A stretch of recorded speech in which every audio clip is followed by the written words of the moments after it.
بسم الله الرحمن الرحيم. السلام عليكم ورحمة الله وبركاته. إن الحمد لله نحمده ونستعينه ونستغفره ونؤمن به ونتوكل عليه ونعوذ بالله من شرور أنفسنا ومن سيئات أعمالنا. من يهده الله فلا مضل له ومن يضلله فلا هادي له. أشهد أن لا إله إلا الله وحده لا شريك له وأشهد أن سيدنا ومولانا محمدا عبده ورسوله لا نبي بعده. اللهم صل وسلم على سيدنا محمد وعلى آله وأزواجه وذرياته وصحابه والتابعين والناصرين لدينه إلى يوم الدين. أما بعد. Rencang-rencang sedanten setunggalipun dinten wonten tiyang dugi dumateng Sayyidina Ali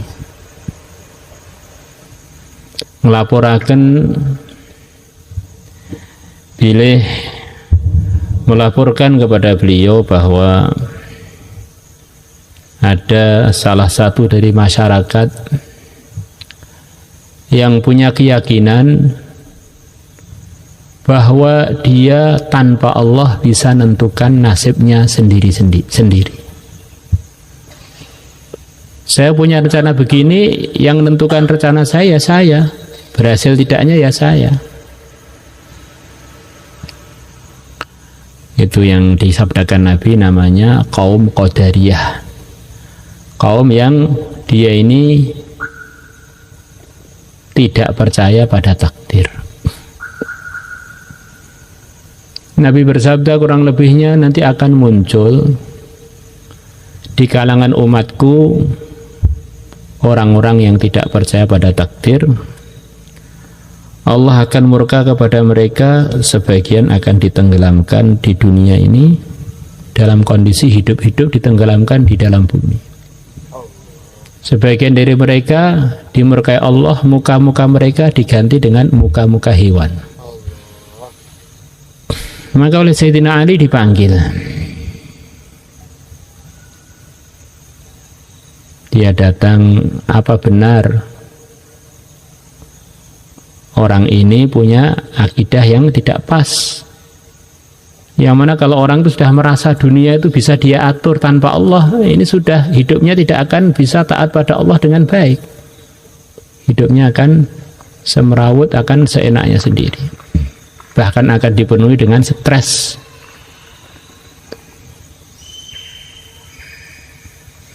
Maka oleh Sayyidina Ali dipanggil, kemudian diuji. Kamu dulu pernah punya rencana enggak untuk datang ke dunia ini?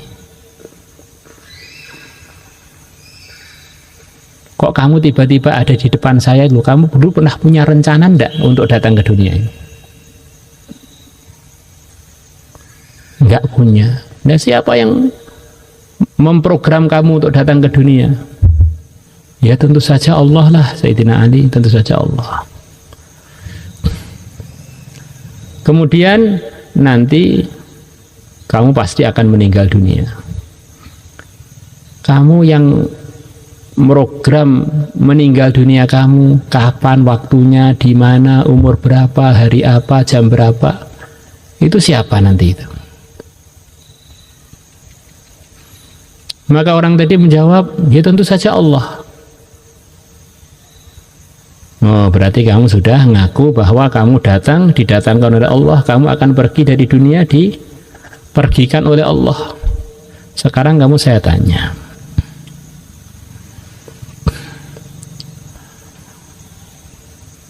awalnya datang ke dunia di program Allah, pergi dari dunia di program Allah. Sekarang tengah-tengahnya yang program kamu sekarang siapa?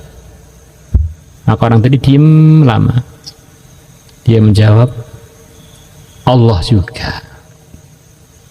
Maka Sayyidina Ali mengatakan, andaikan kamu nggak menjawab itu, iman kamu belum sah. Berarti kamu merasa dunia ini bisa bergerak sendiri termasuk kamu tanpa Allah. Satu pelajaran bagi kita semua hadirin wal hadirat, bahwa kita ini hamba Allah, diatur oleh Allah. Tidak ada solusi, tidak ada jalan keluar untuk menyelesaikan semua masalah kita kecuali kalau kita ditolong oleh Allah. Inilah maksud dari majelis ini, untuk ngulang lagi bahwa keuntungan kita, keberuntungan kita, kejayaan kita, kesuksesan kita kalau kita ditolong oleh Allah, diridhoi oleh Allah yang mengatur segalanya.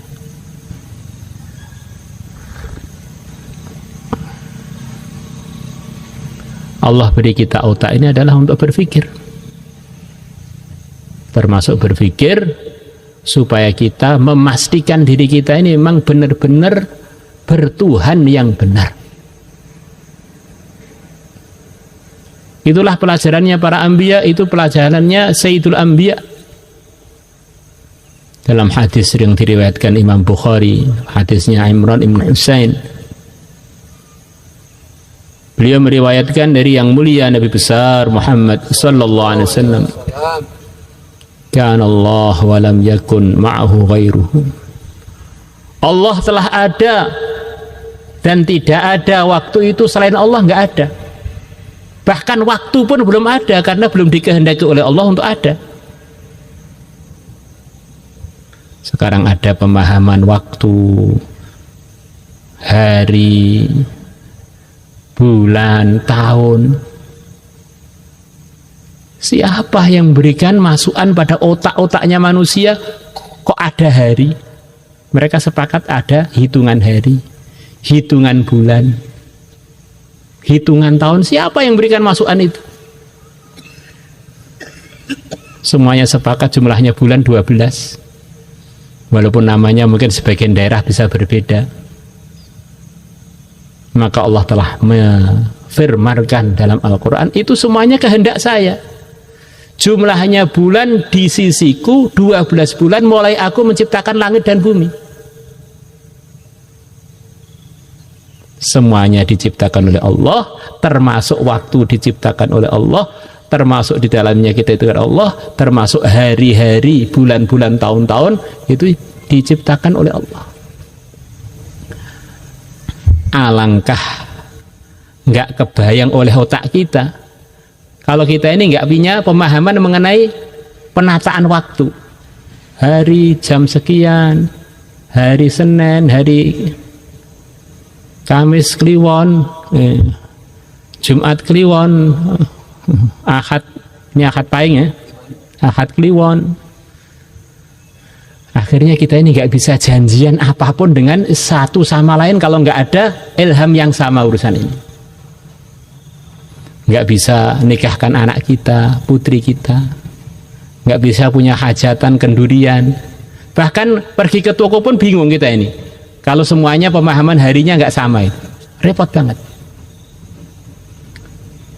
Sesungguhnya bilangan bulan di sisi Allah adalah 12 bulan mulai Allah menciptakan langit dan bumi. Inna iddatas syuhuri indallahi 12 syahrun fi kitabillah. Dalam takdirnya Allah, kitab yang dalamnya ada keputusan-keputusan Allah. Di Lauhil Mahfuz sudah ditulis. Semua manusia otaknya harus paham bulan itu 12. Minha arba'atun hurum, dari 12 itu aku telah putuskan ada 4 bulan yang mulia selain Ramadan, yaitu bulan Dzulhijjah, Dzulqa'dah, bulan Muharram, kemudian bulan Rajab yang barusan kelewat kemarin, untuk memberikan anugerah kepada manusia Di 4 bulan ini ada kelipatan-kelipatan pahala, kelipatan-kelipatan amal. Maka jangan kamu biarkan berlalu begitu saja. Ambil kesempatan, ambil kesempatan, ambil kesempatan. Lakinya, perempuannya, ambil kesempatan.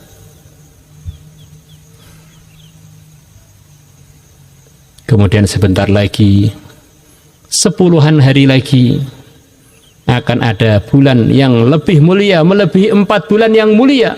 Bulan termulia sepanjang 12 bulan. Bulan Ramadan.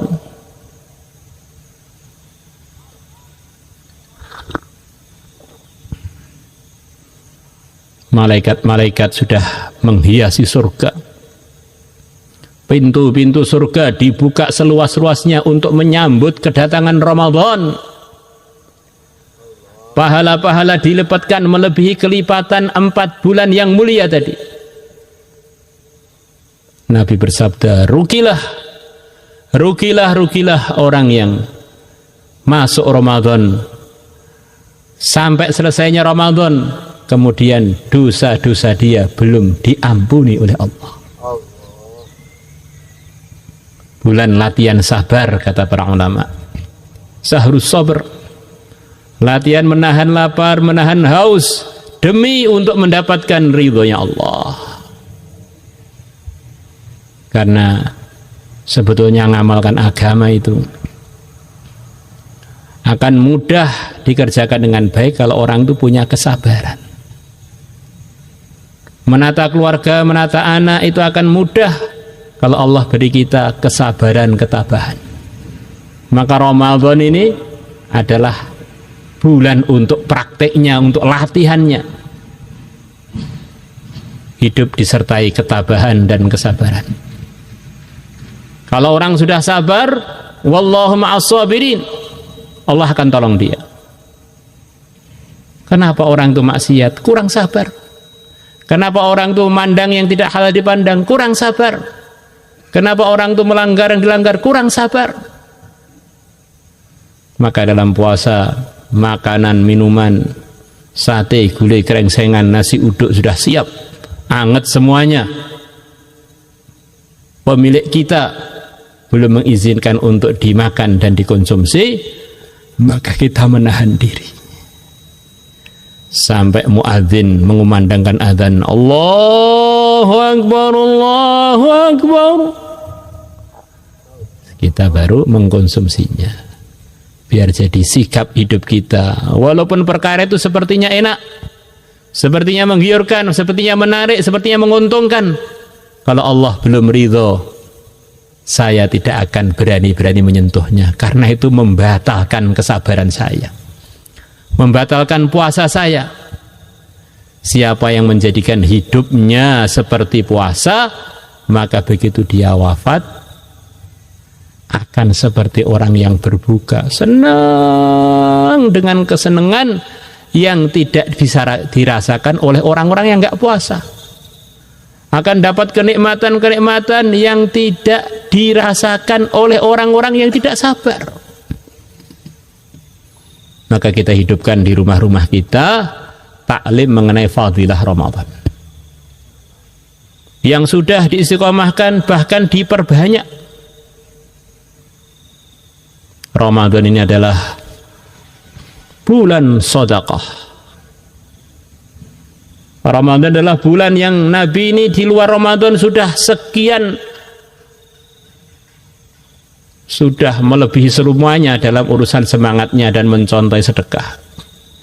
Tapi kalau sudah bulan Ramadan, Nabi lebih lagi memperbanyak sedekah. Maka perlu kita siapkan mulai sekarang sekemampuannya. Pokoknya saya mulai masuk Ramadan sampai akhir Ramadan tiap hari, walaupun tempe satu, saya tidak boleh lepas dari sedekah. Orang yang sedekah akan Allah jaga dari mati su'ul khatimah. Wah, kita ini mati hanya sekali, dan selepas mati nggak bisa diulangi hidup lagi. Bahkan kita mau cerita kepada yang hidup, mati itu rasanya gimana juga nggak bisa. Dan orang-orang yang sudah mati kita tanya juga nggak jawab. Masya Allah. Maka kalau kita bersedekah, apalagi bulan Ramadan, di antara anugerah yang akan diberikan kepada ahli sedekah adalah wafat husnul khatimah. Kita bersedekah, memberikan hadiah kepada orang-orang puasa, walaupun seteguk air, orang yang berikan buka kepada orang yang berbuka seteguk air, Allah akan beri pada dia walaupun seteguk air pahala seperti pahalanya orang puasa. Jadi walaupun kita punya air, itu bisa mendapatkan banyak waktu Ramadan, banyak pahala. Saya belum kaya, gimana sedekahnya? Oh banyak, jalan untuk menuju itu banyak. Jangan jadi orang yang suka alasan, akhirnya jadi orang hutan, wong alasan. La ilaha illallah. Bulan sedekah, bulan sabar, bulan yang 10 hari awalnya adalah turunnya rahmatnya Allah khusus, yang maknanya adalah kalau orang memperhatikan 10 awalnya dengan sungguh-sungguh dalam merawatnya, sungguh-sungguh dalam menjaganya, maka Allah akan sayang kepada dia. Orang itu nggak disayang oleh suaminya aja susahnya pol, padahal suaminya itu makhluk loh. Nggak disayang dengan istrinya itu susahnya pol, padahal istri itu kan hanya makhluk sebetulnya. Tapi nggak disenangi makhluk itu saja itu sudah sumpek. Apalagi kalau makhluknya satu kampung, wih sumpek, stres. Dukun-dukun didatangi minta doa mahabbah, mau tusuk jarum, pasang susuk, belum mempan, pasang pacul biar tambah mempan. Masya Allah, hanya gara-gara pengen disenangi makhluk. Itu ternyata nggak disenangi makhluk itu perasaan manusia itu berisiko. Nggak disenangi mertua, sumpek, mertua agak sini sedikit aja sudah nggak bisa tidur beberapa hari. Walah, bagaimana kalau orang itu nggak disayang oleh Allah tuh mau lari kemana? Kita nggak disayang oleh teman kita bisa cari teman yang lain. Nggak disayang oleh mertua, kita bisa cari solusi yang lain. Ya, kita bisa menghindar. Masya Allah. Tapi kalau nggak disayang oleh Allah, mau menghindar kemana? Dunia milik Allah, akhirat milik Allah, alam kubur milik Allah. Ya, orang itu kalau sudah nggak disayang oleh Allah, nggak ada solusi. Dia harus tobat. Solusinya satu, tobat, perbaikan diri, amal agama dengan sungguh-sungguh.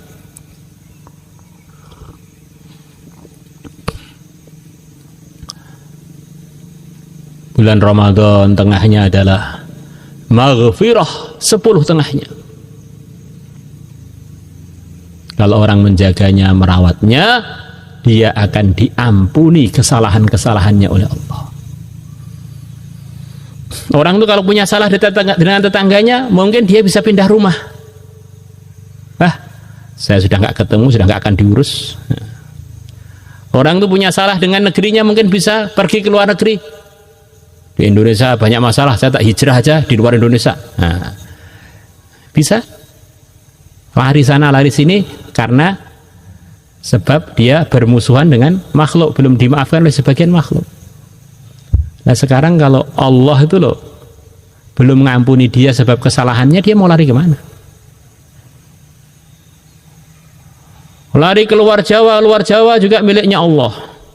Lari keluar negeri juga miliknya Allah. Lari keluar dunia juga, luar dunia miliknya Allah. Mau lari ke Mars juga miliknya Allah. Umpamanya kalau memang ada. Maka awalnya kita sungguh-sungguh, tengahnya kita ngegas lagi, kemudian anugerah-anugerah Allah yang terbesar adalah di 10 akhirnya Ramadan. Kita latihan amal itu sesuai dengan iman kita, bukan sesuai dengan semangat kita. Orang itu kalau amal biasanya awalnya semangat, tengahnya sudah mulai loyo, akhirnya sudah mulai KO. Tapi tertibnya Ramadan berbeda para hadirin. Awalnya anugerah luar biasa, tengahnya tambah lagi keluar biasaannya, akhirnya maksimalnya seluruh anugerah. Di akhir Ramadan Allah akan memerdekakan semua hambanya yang dimerdekakan mulai awal Ramadan sampai akhir Ramadan dikumpulkan jadi satu di akhirnya Ramadan. Dan kemungkinan terjadinya Lailatul Qadar, malam termahal sepanjang Ramadan, yang harganya seperti 1000 bulan, kemungkinan besarnya terjatuh di akhir Ramadan 10 akhir.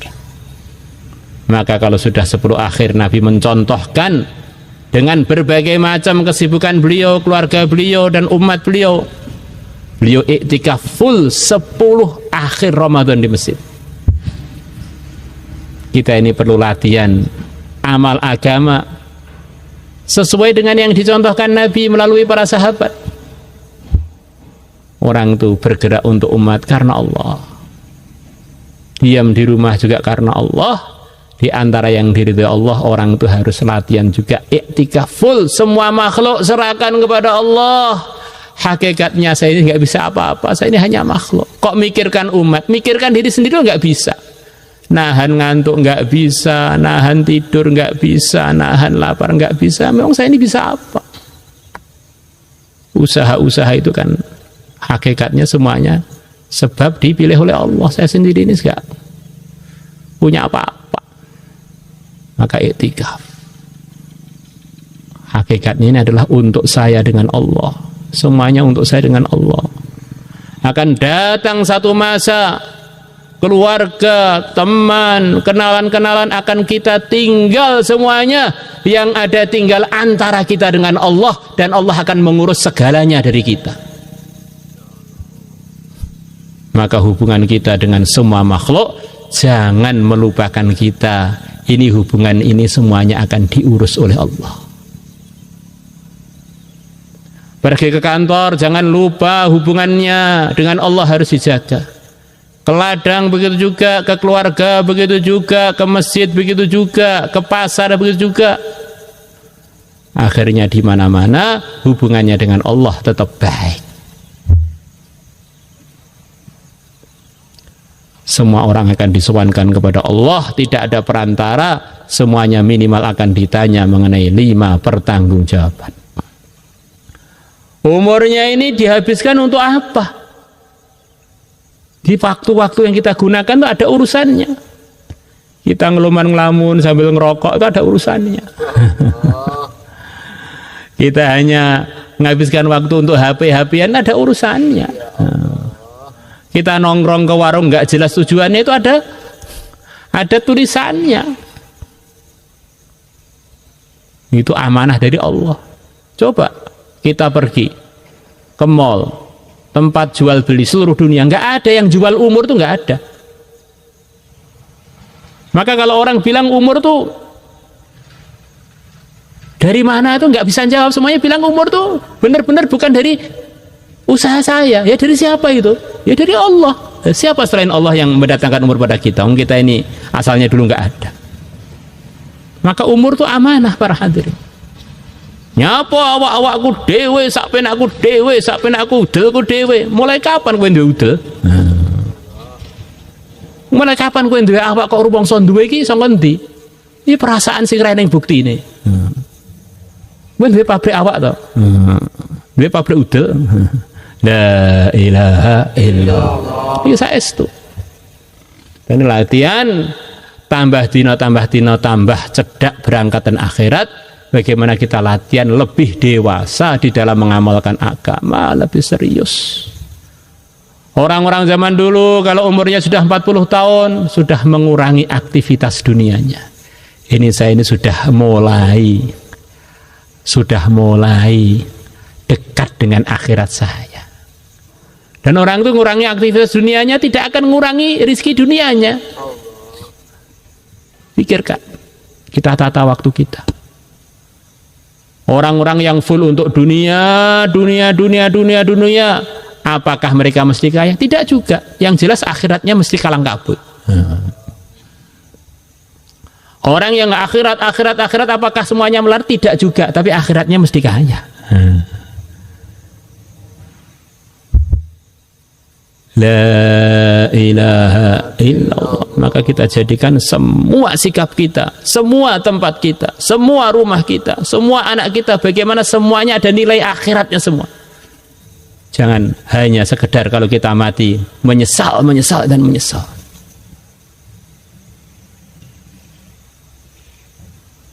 Hadirin yang dimuliakan Allah Subhanahu wa taala,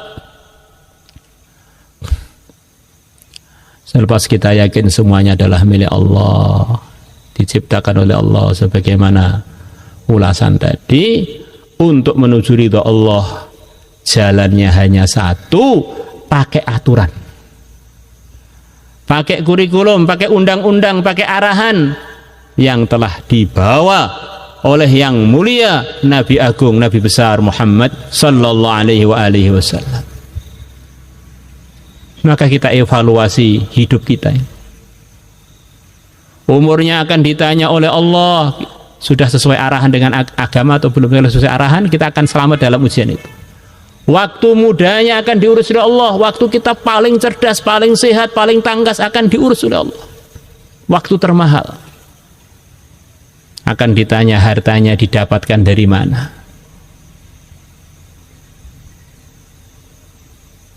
Kemudian selepas lulus, andaikan lulus, terus kemudian digunakan untuk apa?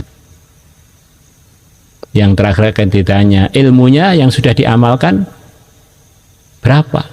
Apa yang telah diamalkan dari ilmunya? Kalau dia tahu ilmunya nggak diamalkan, maka dia nggak lulus. Kalau nggak tahu ilmu sama sekali, ya belum ditanya sudah nggak lulus. Mau nggak tahu sama sekali. Maka semua ilmu agama yang berkaitan dengan kehidupan kita, maka kita pelajari secepatnya. Kita sebagai petani, maka kita belajar apa yang diridhoi Allah dalam pertanian. Kita sebagai kepala keluarga, sebagai istri, apa yang diridhoi Allah sebagai kepala keluarga, sebagai istri apa? Kita sebagai santri, apa yang diridhoi Allah untuk para pelajar-pelajar agama. Kita sebagai pengajar di daerah kita, apa yang diridhoi Allah untuk para pengajar. Kita sebagai pedagang, apa hukum-hukum yang diridhoi Allah dalam perdagangan saya. Supaya hidup kita ini lulus ketika menghadapi pertanggungjawaban nanti di akhirat. Itulah maksudnya majelis ini para hadirin. Kita evaluasi lagi, kita tinggal lagi gesang kita niki, sing sampun pas kita syukuri, kita terusaken, kita perjuangaken, sing dereng pas kita benahi mumpung durung wafat, mumpung durung mati. Insyaallah sedanten ya insyaallah. Nah niku sedanten kedah wonten penataan wekdal. Imam Ghazali ngendikaaken kabeh wong sing ngomong kirang langkungipun program takwa, program amale agama, nek urung eneng program praktek nata wektu 24 jam, kuwi omong kosong. Ceramah-ceramah isine kesaenan niku sae sangat. Tetapi niku dereng wujud ing dalem gesang kita sakderenge kita nata wekdal. Enten tiyang mirengaken setahun utuh pentingnya ngapalnya Quran, pentingnya ngapal Quran, akhirnya apal fadilah ngapal Quran. Setunggalipun perawis ingkang saya sangat ingkang kiyambake apalaken. Tapi kiyambake mboten mlebet madrasah tahfidz. Nggih sampai ketemu Israel nggih mboten apal napa-napa. Yang niku mireng Masya Allah ulasan kalau pentingnya yakin dumateng Gusti Allah, pentingnya ngamalnya agama 24 jam, pentingnya ngerawat Ramadan, tetapi nek mboten dimusyawarahne nata wekdal, ya akhirnya pengajianipun mboten maksimal praktek. Mula kita musyawarah ten masjid kita, ten keluarga kita, engke ngrungokne ngaji, ayo kapan yang ngamalne? Ayo isuk ki wektune kanggo apa? Duha kanggo apa? Sedulur zuhur kanggo apa, bar zuhur kanggo apa, kabeh piye 24 jam kabeh sesuai karo sing diridhoni kalih Gusti Allah. Akhiripun kados keterangan kalau wau, kita ini hidup juga bukan program kita, mati juga bukan program kita. Kalau 24 jam kita dalam ridhonya Allah, mati pagi husnul khatimah, mati waktu duha husnul khatimah, waktu tidur qailullah husnul khatimah, bahkan waktu ngopi husnul khatimah. Lah kok iso ngopi husnul khatimah? Ngopine niate ben semangat ngaji, ben semangat golek rezeki sing halal, niate ben entuk ridhone Allah, luwih semangat nih nderek Kanjeng Nabi. Ketoke ngopi ternyata kopi ini jadi ganjaran swarga. ngoten niku.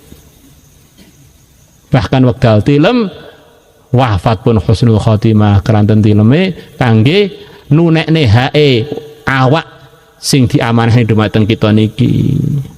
Tileme ngangge adab-adab tilem diantawisipun wudu terus wiritan sampai keturon. Tangi-tangi wis mlebu swarga. Loh, saka swarga piye iki? Lah wae ngamalne sunnah waktu turumu, akhir teko swarga wis piye? Lho, karek ngenggone tok. La ilaha illallah. Waktu dahar, waktu makan tiba-tiba mati karena makannya sudah sesuai dengan prosedur yang diridhoi Allah. Lepas makan kaget, masuk surga. Maka kata para ulama, kalau kamu sudah di dalam amal yang sesuai dengan ridhonya Allah, malakul maut datang, jangan kamu berhenti, terus saja. Nanti tengah-tengah amal atau akhir amal, begitu dicabut nyawa kamu sudah langsung surga. Nah sekarang kita evaluasi 24 jam. Kira-kira ngamalku, nek kira-kira aku mati husnul khotimah apa gak diilangi niku. Sing ngeragok-ngeragokne diilangi. Nek sing wis mesti gak husnul khotimah diilangi sak cepete. Tengah-tengah ngerasani wong kira-kira mati no husnul khotimah apa? Ini mati syahid apa mati sangit?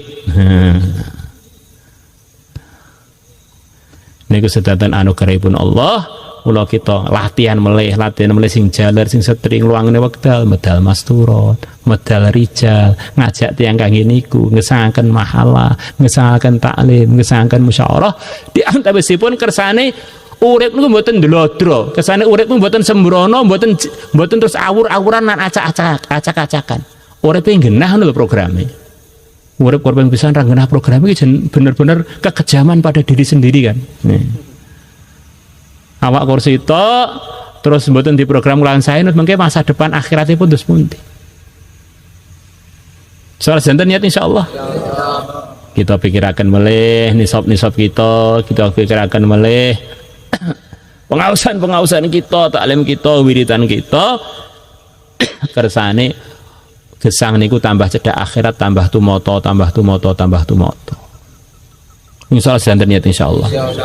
Niku sedanten anugerah saking Gusti Allah. Kita akhiri majelis kita kelawan donga. Allahumma shalli ala sayidina Muhammad wa ala ali sayidina Muhammad.